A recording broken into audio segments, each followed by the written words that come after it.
Hi everybody, welcome to Real Value. I'm your host, Tyler Blott. Our goal for this channel, again, is we're just talking about wealth, mindset, real estate, business, all of those ideas and topics. We're here to bring you valuable content along those lines. And today I'm actually here with one of my very good friends. He is a business owner. He started ZCI Consulting, ZCI General Contracting, ZCI Commercial, ZCI Residential. I don't actually know how many businesses you're up to at this point. But again, my very good friend, Daniel Zavodney. So Daniel, welcome. Yeah, thank you for having me, Tyler. So yeah, we've got a consulting firm that works for contractors across the country, helping them deal with insurance claims, a contracting company that works here in Greene and surrounding communities, Greene County and surrounding communities, and then a handful of other companies, and it's tax time now. So a lot of them are for tax purposes, and it's kind of a headache this time of year, but it's all to save money and like a lot of the stuff that Tyler talks about. Yeah. So Daniel, the reason I wanted to bring you in today, obviously I've been watching you grow your business since I think 2019 is when right after we started. Yeah. And one of the things that you've highlighted time after time is the culture that ZCI has created around your employees. And really, you guys, whenever I interact with any of you, whether it's you or Grayson or Amanda or Jesse or Neil or any of the countless texts that you guys have that come in, it's really this family mindset where everybody's part of the team. And I'm curious, what was it that drove you to kind of step out on your own and create this really unique company? Yeah, it was never my goal. Like growing up, going through high school, college, I never expected to be a business owner.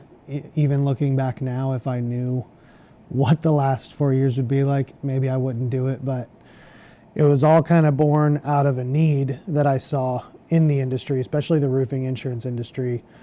Companies needing help dealing with their insurance claims. It takes a lot of time. It takes a lot of follow-up, and it takes a lot of knowledge. And then very shortly after that, it started growing. We started getting clients, word of mouth. People knew how we did business. Shortly after that, 20 tornadoes touched down in the Dayton area. Yep. I think all of us locally here remember that. So that was 2019. I think it was June. And I had been in the roofing industry since right out of college, even through college and high school. I did roofing myself, very, very hard job. Mm-hmm. Then I got a job at a roofing company, so I was in the industry for a long time. And all these tornadoes hit, and we had friends, family, hey, I know you're in the industry, can you help me fix my property? And I had left to start the consulting firm. Mm-hmm. And it was me and my wife, like, okay, who do we send all these people to?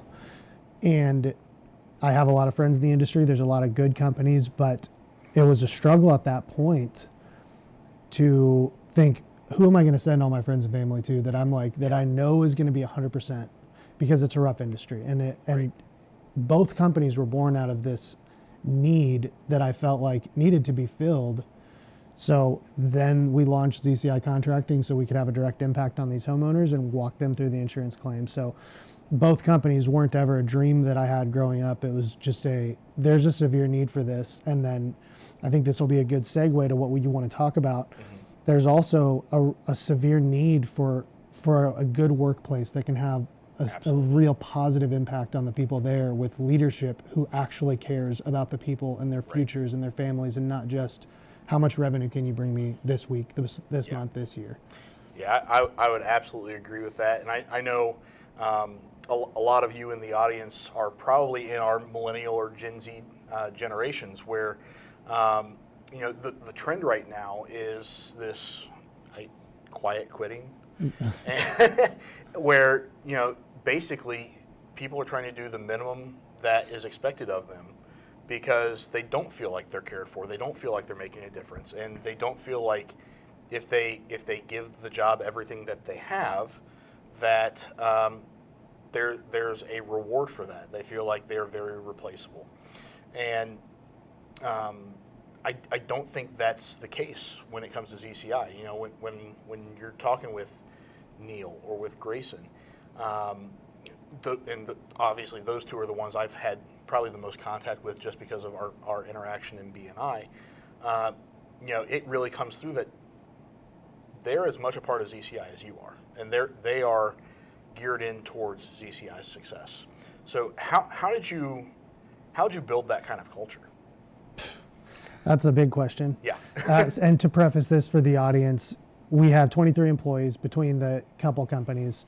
So I'm in a unique position where I'm still able to directly communicate with a lot of these people. So longer term, it's going to shift. People with bigger organizations, it's going to have to be a funnel down. You can have your culture, but as a leader, the seeds that you plant from your strengths and your weaknesses are going to grow in the people around you and how they lead their team.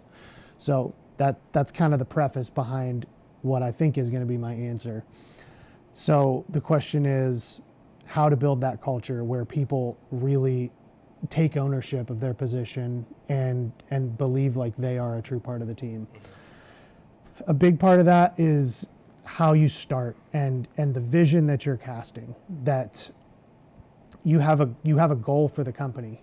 It shouldn't be a revenue goal because you selling $6 million in real estate, Right. Who cares? Like you saying, hey guys, we just sold 6 million. If it's not reflected on their check or they're an equity partner, like a revenue goal doesn't mean anything.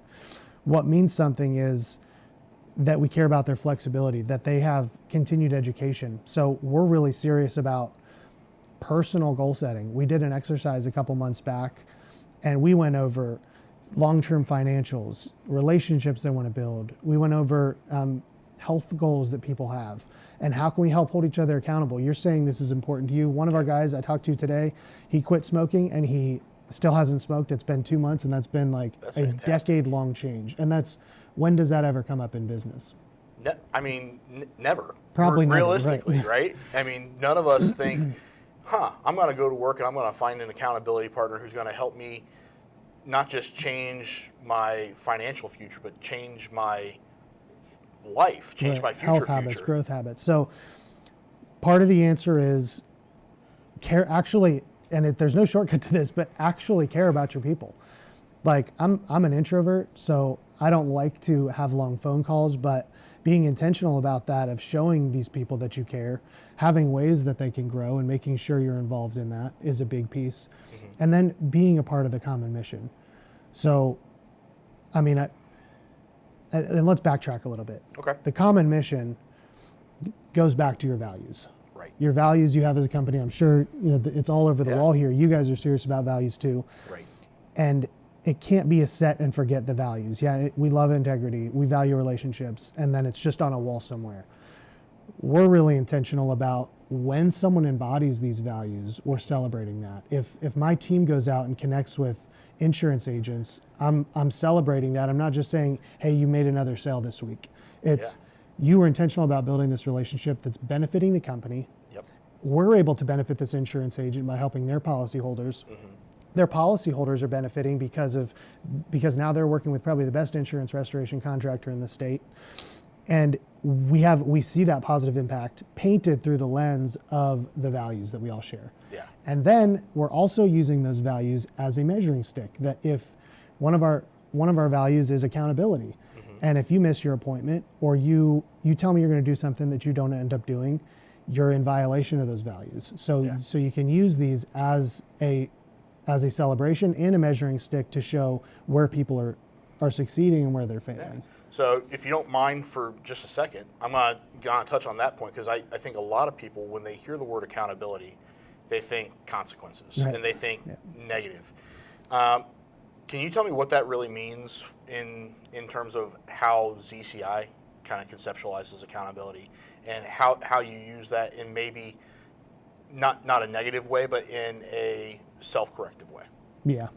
I mean, even the word consequences, like that always has a negative connotation, but the consequence of working really hard and doing the right thing is probably more income and more freedom and more joy. Right. But you hear the word consequence, just like accountability.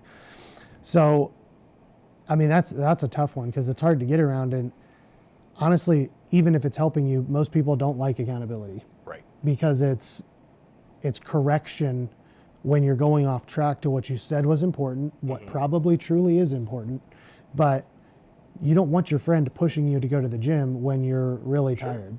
But if you told him that you were going to get down to whatever weight or you were going to drink however much water, that accountability piece is good for all of us. And I expect my team to hold me accountable too. If I say, we're going to have this new location by this time, and I'm not doing the work that it takes to make that happen, hey, I expect the same thing for me. Sure. Like I don't ever expect from someone else what I don't expect them to hold me accountable to. So it's not going to be a comfortable thing. And there's going to be a lot of discomfort in building this workplace. And I'm not perfect. I mess up all the time. There's definitely ways I can improve, but you put systems in place and you build the culture to, hopefully it works out. Well, it sounds to me like maybe what you're talking about is a mutual respect, where you're not up on a pedestal saying, here I am, I'm the president, I'm the CEO, you're going to do what I say, and that's that. It's, here's where I'm struggling,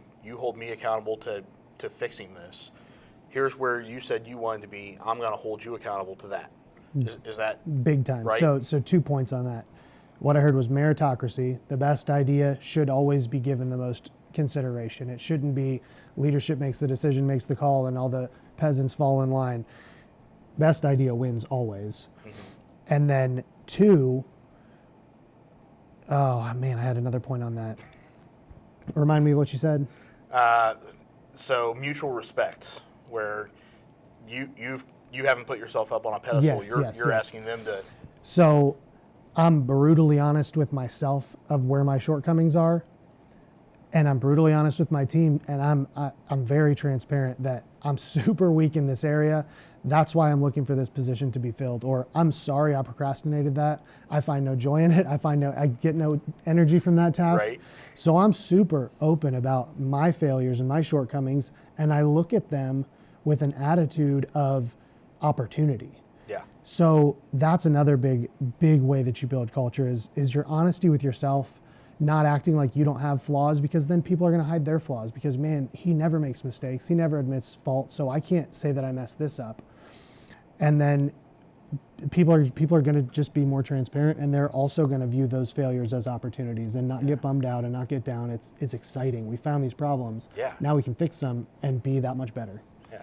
And, again, having known you for so long, I feel like I know the backstory of your business, but, for the benefit of our audience, how has your crew responded to that?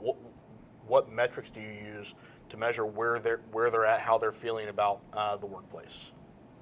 Well, here we go, transparency. That's an area of weakness. I don't measure that as often, as much as I should, and I get away with it because we're still relatively small. There's only 23 employees. So that's been something that we've discussed. Hey, how often should we do these intentional check-ins? Right now, I'm literally just like, if I feel like I haven't talked to someone in a while, I'll call them. Hey, how's everything going at home? How's things in work? Can we do something to fix these issues that you're having? Do you feel like you're being taken care of? And I've got an exercise, a formal exercise with my leadership team. That's only 6 of us, and that's more job related. So what are you doing in your job where you feel like we're helping you? What are you doing in your job where you feel like you're not getting the support? Where do you find the most joy? Where do you find the most frustration? To try to get those problems solved. But short answer, I do it for the leadership team intentionally, but the others is more just a casual, informal check-in. Got it.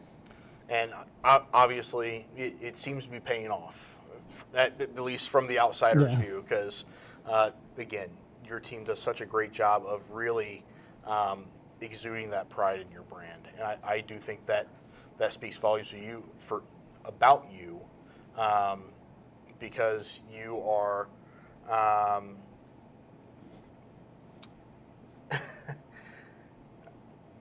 brain fart. because you are intentional about pouring into your leadership team, and that trickles down. Yeah. So, and that brings up a really important point, that the type of message you send out and the type of values that you show your market that you're embodying, you're going to attract those type of people. So in your marketing efforts, you don't just want to be looking for the next customer. Your potential hires are watching your marketing efforts also. If they're seeing a grumpy looking production manager on a job site, but the house looks pretty, you might get another roof client, but people looking at that and seeing the team, man, they don't look happy at all. But when we're able to show Cincinnati Reds executive suite game, cookout with the company, we're in Florida together, everybody loves it. And then we've got employees posting on that. That looks like a really attractive place to work. So in your marketing efforts, don't just look for your next client, look for your next hire also, because you're showing the world what it looks like to work with you at your company. Yeah, I think that's really solid advice. And just kind of to tie all of this together, what's the one piece that you either want to leave them with or that you wish you knew before you started? Yeah, that's a really good question. I'm a big picture thinker, so that's where I'll leave it. Begin with the end in mind. Know who you need on your team to get to where you need to get to. Make sure your values are aligned with that your work ethic is aligned with that. And then once you just reverse engineer. I know I need an admin with this soft skill, these hard skills by this time. I need 3 more sales reps, Q3, to hit our sales goals. Here's what I'm gonna hold them accountable to. Work-wise, here's all my KPIs, here's the quota, the company average. So start big picture, what do you need? Reverse engineer. That's awesome. Well, Daniel, I really appreciate you being here with me today. Hopefully you guys found a lot of value in this that you can take back either to your businesses or you can implement as you're still on the employee side and try to figure out how you can build that culture around yourself. We're going to have your contact information probably down here at the bottom of the screen or in the description. Also want to promote the 2 books that you've written. So that is Over My Head and kind of go over those 2 books real quickly before we. Yeah, for sure. These will be available for download PDF. You can get them on our website free. It's just value packed. This one for the contracting company basically walks homeowners through what to expect with a roofing insurance claim. The blue one is the one that I wrote for our consulting clients, basically facing roofing company owners of what to expect when you're navigating an insurance claim and how to set those proper expectations with your team, the people you hire, and also the property owners. So the link should be in the description for that download also. If not, just look up ZCI and I would love to share it with you. Awesome. Well, again, thank you for watching Real Value today. I'm your host, Tyler Blott. Really appreciate Daniel being here with us today. Please remember, like, comment, and subscribe. We would greatly appreciate it. It helps the channel, and we'll see you next time.